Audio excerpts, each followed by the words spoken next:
यो देवः सवितास्माकं धियो धर्मादिगोचरः प्रेरयेत्तस्य यद्भर्गस्तद्वरेण्यमुपास्महे न गायत्र्याः परमो मंत्रः न मातुः समदैवతం.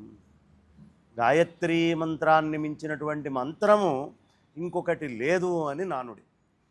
అయితే ఆ గాయత్రి అమ్మవారికి మన తెలుగునాట కాస్త తక్కువ అవగాహన, కానీ మీరు అరవనాటకు కానీ కర్ణాటకకు కానీ ఎక్కడికైనా వెళ్తే అక్కడ ప్రత్యేకం గాయత్రి పాడ్యమిని ఒక ఉత్సవంగా చేసి ఆ పాడ్యమి నాడు వెనక రోజు యజ్ఞోపవీతం మార్చుకున్న వాళ్ళందరూ కూడా ఒక సహస్ర గాయత్రి చేయడము అనేది సంప్రదాయంగా చేస్తూ ఉంటారు. ఈ సంప్రదాయము తెలుగునాట ఒకప్పుడు ఉండేది, మనం కోల్పోయాం. దీనిని చాలా విశేషంగా ముందరికి నిర్వహించాలి అనే సదుద్దేశ్యంతో మా మహావాది వినోద్ గారు దానిని చేపట్టి కాస్త విస్తృతంగా కోటి గాయత్రి దాకా కూడా చాలామందితో చేయటం, అక్షర కోట గాయత్రి, ఆ అనుభవం అందరికీ ఉండాలి అని గాయత్రి పాడ్యమిని నిర్ణయించటం అయింది.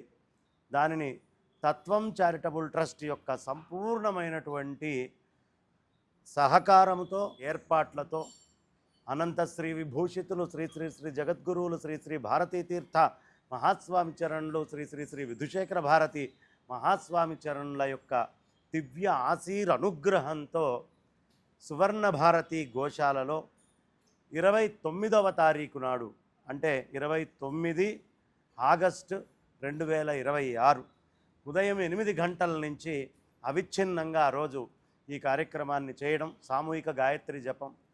సంవత్సరంలో తెలుసో తెలియకో అనేకమైనటువంటి అపరాధాలని మనం చేస్తూ ఉంటాం. ఈ అపరాధాలన్నిటికీ ప్రాయశ్చిత్తంగా తద్దోష పరిహారార్థము అని ఈ సహస్ర గాయత్రి చేయడము, అక్షరలక్ష గాయత్రి చేయడము అనేది సంకల్పించడమైంది.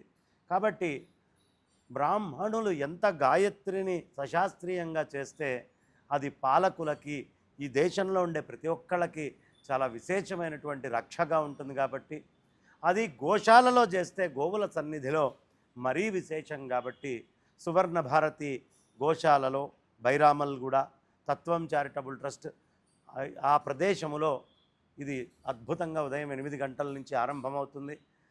ఈరోజే సహస్ర బ్రాహ్మణ భోజనం. కాబట్టి ప్రతి బ్రాహ్మడు దయ ఉంచి ఇక్కడికి రావాల్సిందిగా అభ్యర్థన. ఆ తర్వాత ఎవరైతే రాలేరో, అమెరికాలో, తమిళనాడులో, వేరే వేరే ప్రదేశాల్లో ఉంటారో ఇక్కడికి రాకుండా 12 లోపల మీరంతా జప సంఖ్య చేసి, 12 కూడా కాదు 11 లోపలే మీరంతా జప సంఖ్య చేసి, మేము ఇంత జపం చేశాము అని జగద్గురు టీవీలో చూడండి.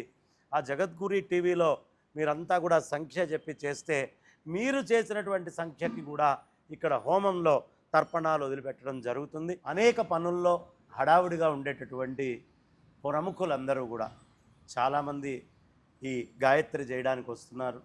అయ్యా మేము ఎప్పుడు ఎక్కడెక్కడో తిరుగుతూ ఉంటాం, ఈ సమయంలో అయినా అందరితో గాయత్రి చేయాలని సాయి కుమార్ గారు లాంటి వాళ్ళు అయితేనేంటి, తనికెళ్ళ భరణి గారు, అయ్యో అనుకోకుండా నేను ఆ వెనక రోజు రాత్రే బయటికి వెళ్ళాల్సి వస్తుంది, లేకపోతే నేను కూడా వచ్చి ఉండేవాడిని. ఇలా అనేక మంది ప్రముఖులండి. అన్ని రంగాలలో ఏ రంగం మీరు తీసుకున్నా, మీరు చార్టెడ్ అకౌంటెంట్లనండి, డాక్టర్లనండి, ఐఆర్ఎస్లనండి, ఐఏఎస్లనండి, చాలామంది ప్రముఖులందరూ కూడా ఈ కార్యక్రమంలో భాగస్వామ్యులు కాబోతున్నారు, స్వాములు కాబోతున్నారు. తప్పకుండా అందరం పాల్గొందాం, అమ్మ అనుగ్రహానికి పాత్రలు, విశ్వశాంతికి పాటుపడదాం. అనేకమైనటువంటి దాడులు ఈ ధర్మం మీద జరుగుతున్నాయి.